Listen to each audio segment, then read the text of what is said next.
பாட்டு பண்ண வந்த தெலுங்குல பாட்டு கேட்டாமாவா? கேட்டது யாரு? நானேமா கேட்ட தெலுங்குல பாட்டு பாட சொல்லி. நான்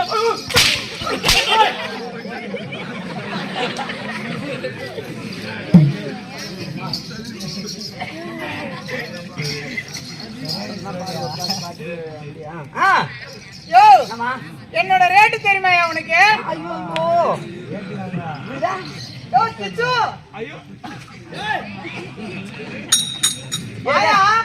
சொல்றி இங்க இருக்கிற ஒரு ஆள் பத்திரிக்கை இன்னொரு ஆளை கூப்பிடுறா. மாமா